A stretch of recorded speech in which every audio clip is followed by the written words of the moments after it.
L'histoire de l'armoire. J'hébergeais 2 filles, Pacha et Stanislavotchka. Pacha louait une chambre dans mon appartement, Stanislavotchka était mon amante. Pacha était très ordonnée, ça sentait le parfum et la banane chez elle. Sur toutes les chaises, il y avait de l'argent et des magazines pour homosexuels.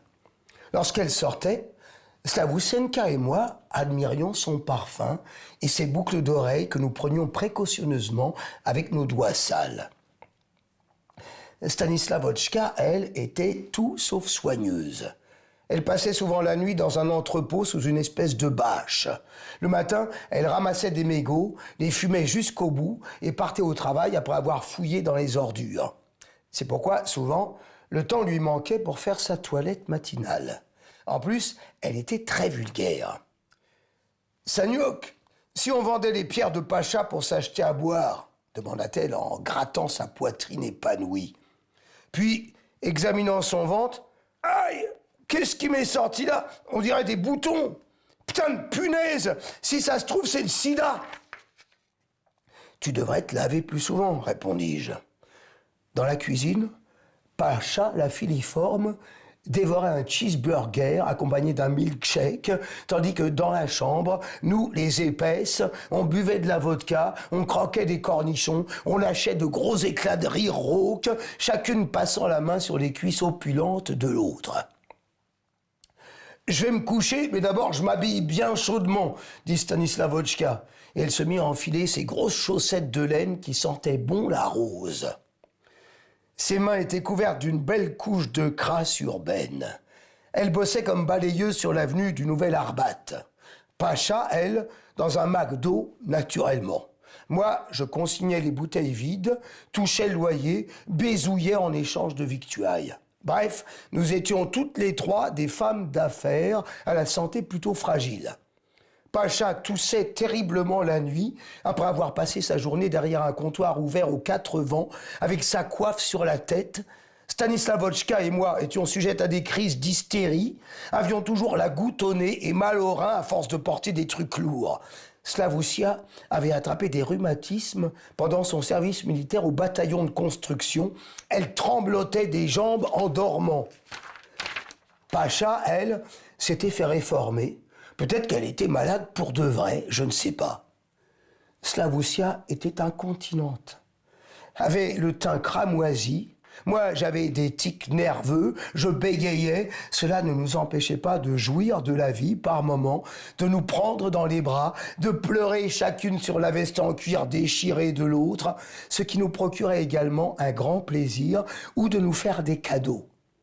Pacha m'offrait parfois des ballons gonflables, Slavoussia des boîtes de singes ou d'autres trucs, comme ce vieux costume qui avait appartenu à un colonel obèse. Elle m'offrait aussi sa tendresse. En contrepartie, je rangeais parfois la chambre de Pacha et ne l'envoyais jamais se faire foutre. Pour Stanislavotchka, je volais des briquets et des chaussettes. Notre rue était habitée par des femmes de mauvaise vie. Il n'y avait que ça dans cette rue. Leurs bras étaient couverts de bousilles, toutes de travioles et de cicatrices. Slavoussia a déconné, comme souvent, au boulot, et le soir, elle s'est plainte de s'être encore pris une raclée. On l'a fait boire et traiter de pute. Pour la consoler, j'ai glissé ma tête sous son pull et embrassé ses tétons et son nombril.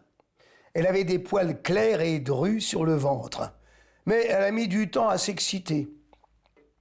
Elle m'a considéré d'un air critique et a attiré mon attention sur l'épaisse laideur de notre existence famélique et miséreuse. Il lui arrivait même de tenir des propos à la Gorky, comme dans mes universités. « Vous », qu'elle me disait, comme si j'étais plusieurs, puis elle m'envoyait changer de chemise, etc. À la croire, dans ces moments-là, les ailes de mon nez, légèrement rougies à cause du rhume, étaient spongieuses, charnues, lubriques et virées au gris bleu. Ma chemise de chez Calvin Klein, encore tout à fait présentable, se transformait en guenille crasseuse. Mes cheveux devenaient gras et s'ébouriffaient à vue d'œil. Le monde s'obscurcissait et s'effondrait comme le nez d'un syphilitique. J'ai touché son entrejambe et les trouver trempés. Et c'est là qu'en proie à un excès de réel, les satrapes s'attrapèrent et les Athéniens s'atteignirent, et elle s'est mise à frotter furieusement là où je pense, reniflant ensuite ses mains et mimant la béatitude extrême, voire l'orgasme. « Oui !» a-t-elle crié. « Elle a encore fait sa vidange, la môme. Ha ha. Oui, et les maides s'emmerdèrent. Oh, vous, les merdeux de ce siècle, fiers et farcis de mornes merdouilles comme des gâteaux, à laquelle même le malheur, de quel malheur parle-t-on? Je suis un morpion, pissez-moi dessus, oh, triste femme !» Ces paroles proférées, elle s'est effondrée sur le lit et s'est mise à ronfler. Je suis resté longtemps à regarder, à renifler cette étrange créature alcoolisée en me demandant ce que j'avais bien pu lui trouver. Bon, après tout, elle m'avait ramené à boire. Tout en sirotant la vodka, je lui ai retiré ses chaussettes, lui ai caressé les plantes des pieds, l'ai embrassé sur le talon et essayé de lui ôter sa culotte mouillée, mais il n'y avait pas moyen, ses cuisses restaient bien collées l'une à l'autre. Elle s'est frotté le nez de son poing sale, s'est roulée en boule, plus en boule tu meurs, et s'est débranchée de nouveau. Pacha est rentré de la discothèque toute guillerette. Je l'ai vu avancer dans le couloir avec ses ballons. J'ai failli gerber à cause de son parfum. Alors j'ai bu un coup et je suis allé dans la cuisine pour renifler les relents ténus que Slavoussia y avait laissés. Nous n'avions plus de fric. Tristesse transparente. La faim m'avait un peu lâché. Je suis resté un moment à tapoter la bouteille avec mon ongle, la tête appuyée sur mon poing. Puis j'ai sorti de la poubelle le paquet de chips du McDo jeté par Pacha. Et j'ai fait 2 portions égales pour mon petit déjeuner et celui de Slavoussia. Je me suis dit qu'il fallait être une force de la nature comme moi pour supporter une existence aussi famélique et alcoolique. C'était ce qu'affirmait aussi oncle Gouiliaï, un habitant des taudis. Puis des souvenirs ont afflué. J'ai 18 ans.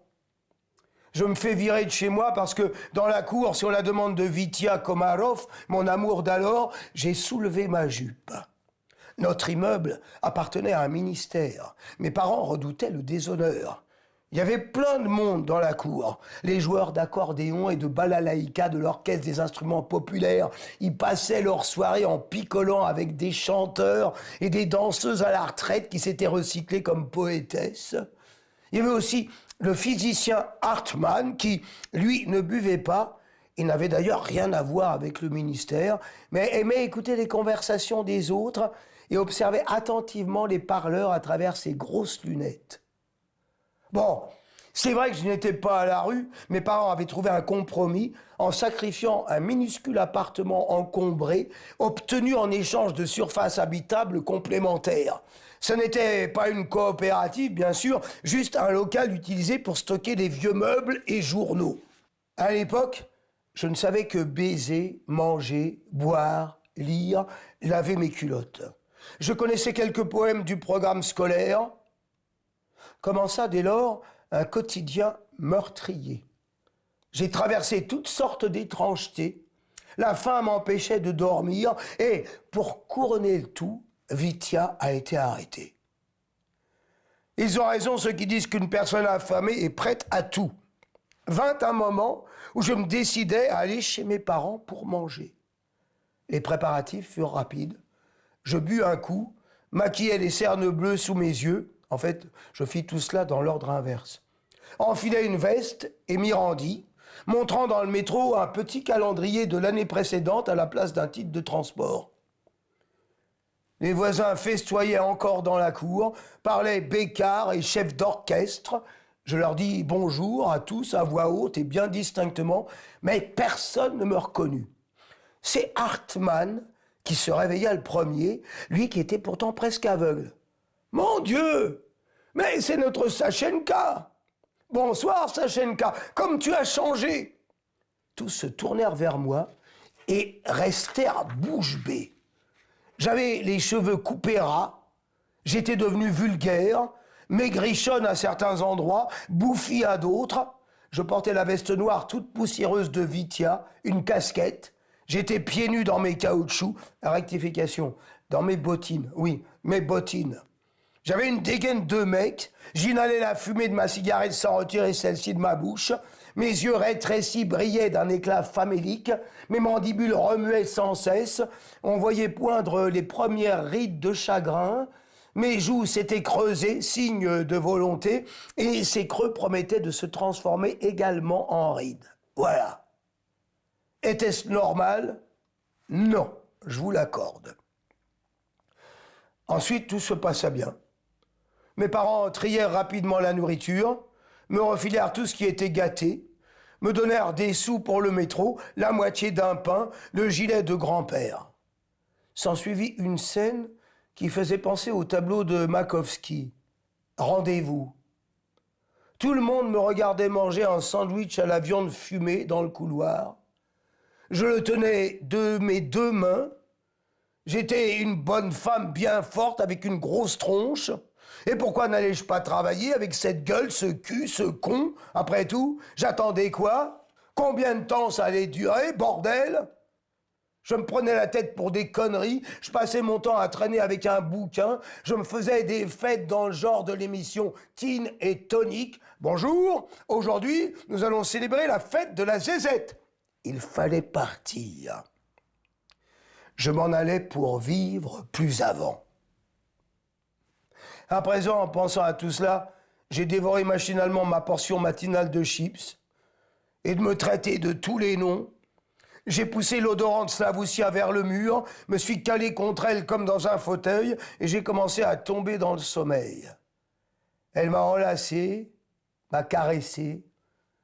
C'était déjà ça de prix. Le lendemain, Slavoussia a été licenciée. Nous n'avions plus d'argent du tout. De chagrin, nous avons vendu le lit et bu l'argent.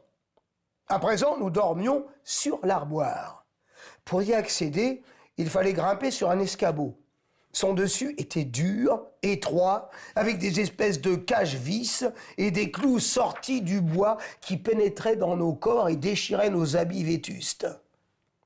Slavoussia refusait mordicus de dormir par terre. C'est que je souffre d'aromatisme. Mes os gémissent en moi. Dors-y, toi, puisque tu es si résistante.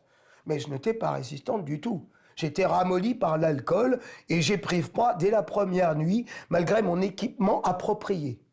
Pelisse aux poils emmêlés et bottes de feutre. Sous ma tête, il y avait des trucs chauds à profusion, mais une froidure de tombe montait du sol et je n'avais personne ni rien de chaud à prendre dans mes bras, ni ventre, ni cou large et court, ni boucle châtain ébouriffée.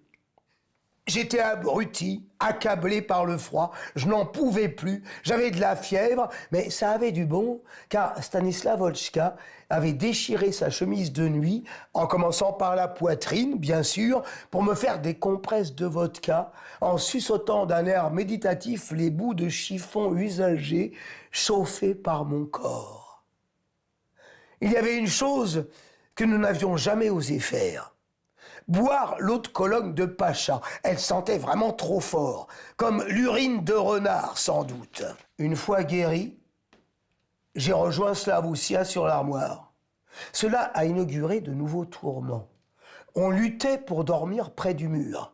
Aucune de nous n'avait envie de dégringoler dans son sommeil d'une hauteur de 2 mètres.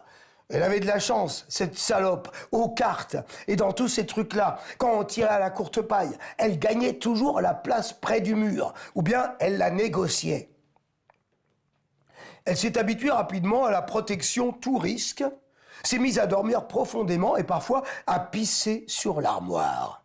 Les jets d'urine coulaient sur les portes vernies, imprégnaient les étagères, notre malheureuse couverture et tout le reste, sans parler de moi. La 3e fois, où elle m'a fait cadeau d'un petit lac puant, je me suis faufilé jusqu'au mur, l'ai poussé vers le bord, en essuyant par la même occasion l'armoire avec son corps, et me suis endormi béatement. À 4 heures du matin, un terrible fracas.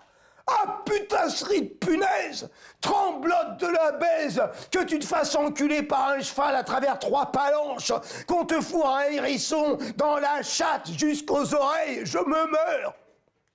Pacha a couru au bruit. Ses oreilles à elle ou celles du hérisson? Demanda-t-elle, se détournant pudiquement de notre petite catastrophe. Elle recueillait des expressions folkloriques pour sa fac et s'intéressait beaucoup à nos engueulades. Allongée sur le sol, Slavoussia sanglotait en tapant l'armoire avec ses pieds. « Allez, remonte! T'as qu'à me pousser aussi! Va te faire foutre! Pousse-moi, ma vie! Pousse-moi, mon petit samovar en or! Tu me gonfles! Même là, tu fais chier! » « Où? Sur l'armoire ?» demanda Pacha, curieuse. Debout dans le couloir, elle notait tout cela dans un petit carnet dont la couverture était décorée avec des fleurs de couleurs vives. Le matin, Pacha m'a payé le loyer du mois et est parti vaquer à ses affaires suspectes. Slavoussia vomissait périodiquement, elle avait une commotion cérébrale. Quant à moi, je n'arrivais plus à ouvrir l'œil droit, car lorsque j'avais finalement sauté au bas de l'armoire, elle m'avait cueilli au vol en m'envoyant son genou dans la gueule. Un bien vilain tableau, que oui, j'en avais assez. Oh mon Dieu! À cela, il faut ajouter que nous nous nourrissions de bouts d'ananas et buvions de l'alcool d'une marque non enregistrée. C'est pourquoi, une fois dégrisés, nous nous haïssions, mais sous l'emprise de ces vapeurs, nous nous envolions vers une dimension où nous étions amenés à nous admirer. C'est ainsi que la vie nous malmène. On n'a plus qu'à lever les bras au ciel si on ne se les est pas encore fait arracher. Tout est simple. La chimie et la vie. Nous nous sommes dit qu'il fallait en finir avec l'armoire. Avec Pacha aussi.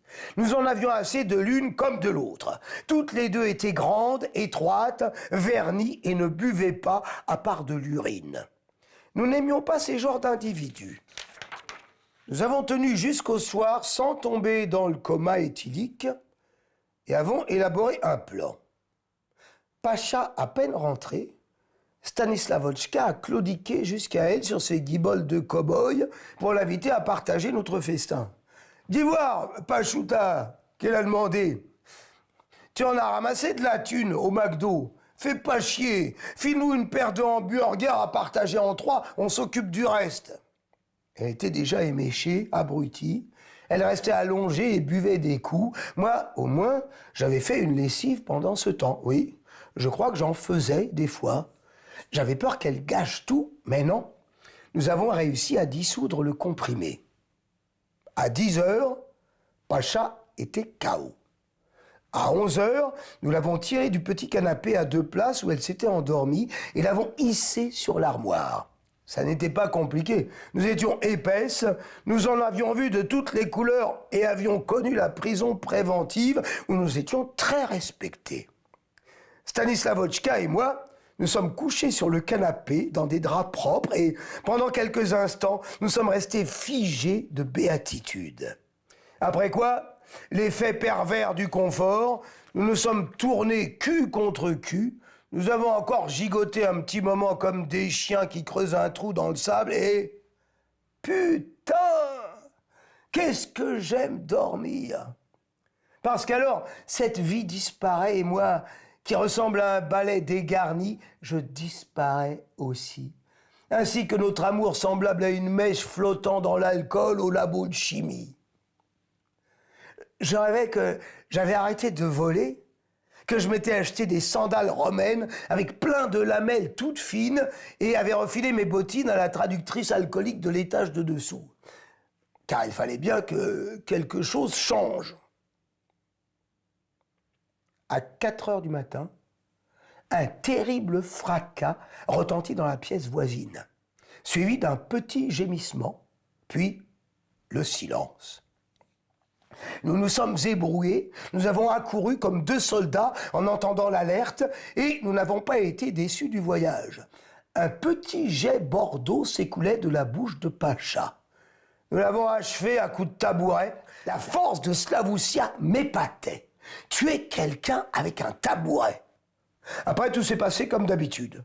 Nous avons vidé le sang dans la baignoire, puis Slavoussia a pris les choses en main. De la cellophane, des cartons. Nous les avons portés ensemble jusqu'au conteneur. Le flic posté devant l'ambassade roupillait. Au matin, il nous restait encore 3 cartons. « Alors, les filles, on déménage ?» demanda la petite vieille de l'étage du dessous. « Je passais par là et qu'est-ce que je vois? L'armoire dans la rue, et là, vous portez des cartons? Non, on fait peau neuve. Maria Markovna, on change les meubles, on jette les vieilleries. » Derrière son sourire de caoutchouc, on devinait un reproche perfide. Et avec quel argent? Hier, ça poussait un caddie rempli de bouteilles, les mains tremblantes, le bonnet enfoncé sur le visage couvert de bleu, et aujourd'hui, voyez-vous, ça faisait peau neuve. Les bijoux et les thunes de Pacha ont filé vite, mais nous avons pu faire quelques achats essentiels et rembourser les dettes.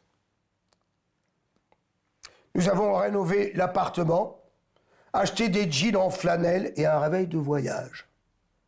Seulement, Adintsova, c'est-à-dire Slavoussia, est devenue complètement barge. J'étais déjà au 36e dessous, il fallait me coltiner cette nana qui perdait la boule pour de vrai. Elle se saoulait dans des endroits parfaitement exotiques, l'armoire, les chiottes, le frigo dont elle avait sorti les étagères et la nourriture, puis elle se mettait à courir dans le couloir en se cognant aux portes si fort que le crépi tombait du plafond. « Qu'y a-t-il, mon amour ?» lui demandai-je alors. « Tu vois des petites pachas ensanglantées ?» Elle se précipitait vers moi avec des hurlements dignes d'un meilleur usage. Je dus me couper les cheveux de nouveau. Parfois, plutôt que de se cogner aux portes, elle prononçait de longs monologues rimés ou des lamentations pastorales à la Nekrasov, alternées avec des rimes du genre « Il y avait de la sangouille jusqu'aux couilles », une sorte de refrain. Elle ne m'inspirait plus qu'une curiosité froide, proche de l'aversion. Parfois, la nuit, elle se collait convulsivement à moi, misérable, tremblante, me tripotait de ses mains froides en criant « Sanka, Sanka, elle est là-bas, debout !» Je la repoussais alors avec dégoût et m'en allais dans l'autre pièce. « Ben oui, elle est là-bas, debout, ici aussi, et son parfum, putain! Tu crois que c'est plus facile pour moi? » Dire que je la croyais plus forte que moi.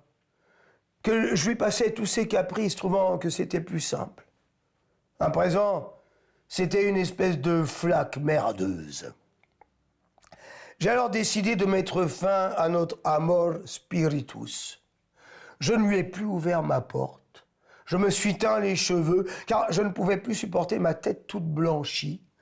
J'ai trouvé une issue pour sortir de cet abîme, et aussi quelqu'un d'innocent et de docile.